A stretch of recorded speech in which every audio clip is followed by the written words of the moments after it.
And David Mason. He gave me time. I know, but is he here? David Mason here? Okay. All right, you've got 4 cards, 8 minutes. Thank you. Give me about 2 minutes to get started, and then you can start my time. I'm sorry? So give me 2 minutes to get started, and then you can start my time. No. Okay, my name's David Cupples, 6201 Ashley Road, Arlington, Tennessee. And yes, I live in the county. I don't live in the city, but I come to work for the city every single day. I am a very dedicated employee. I'm a Memphis Police Department dispatcher. I work for the citizens of the city of Memphis.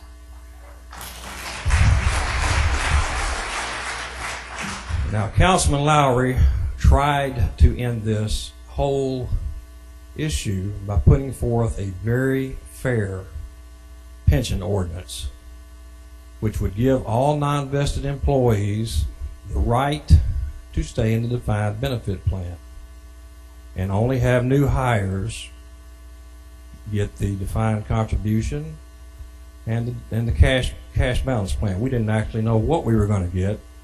Last week, Councilman Halbert gave us a motion to amend with no language. Got the language today upstairs.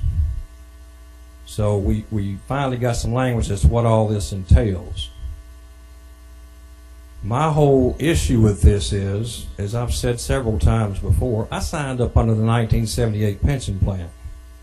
I signed up for a defined benefit pension. I have to work 10 years to get vested. I've said it before, I'll say it again. I'm not going anywhere. I'm working toward being vested. And I don't want anybody to take it away from me. The city is using its employees that are not vested as a sacrifice to fund the ARC.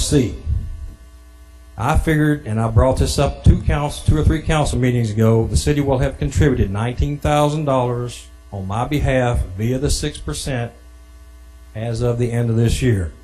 If you multiply that times 2,400 non-vested employees, you come up with a grand total of $42 million that the city is going to keep to use to fund the ARC or decrease the ARC. My other point is Siegel and PwC use 4.5% as an agreed upon raise. When have we had a raise? 2009 was the last raise we got. 4.62% was taken back in 2011 for 2 years. I lost $5,000 myself. I'm sure everybody else lost pretty much the same. We're not going to see that money again. So you're taking 4.5%. Siegel's projecting out. You project that out 30 years, and you take a historical raise of 3%, which is probably never going to happen again. You come up with an $18 million difference between a 4.5% and a 3% raise over 30 years. That takes your unfunded liability and skews those numbers again. It also skews the ARC numbers again. The city administration is playing games with numbers. They need to use actual factual numbers as far as percentage increases. The other thing I want to say is there's language in this new amendment that states that the mayor and elected officials can choose to stay in the defined benefit plan if they want to. How come I don't have that choice? Why do I not have that choice? I'd also like to state that I'm 58 years old. I know y'all have all heard that several times.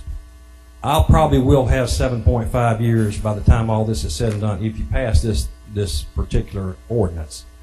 But there are people my age or maybe in their early 50s. How are they going to build retirement if they're not in the defined benefit plan? If they've got to try to build a cash retirement or a defined contribution retirement, how are they going to do that? You're not looking at people's ages. You've got to take all that into consideration. The best thing to do is go with Councilman Lowry's plan. Leave the non-vested people alone. Start with your new people. And that's all I've got to say. I don't know any other way to say it. It's on your hearts. It's on each person's conscience here to do the right thing. The city is trying to use us to pay their bills, and it is not right. Thank you.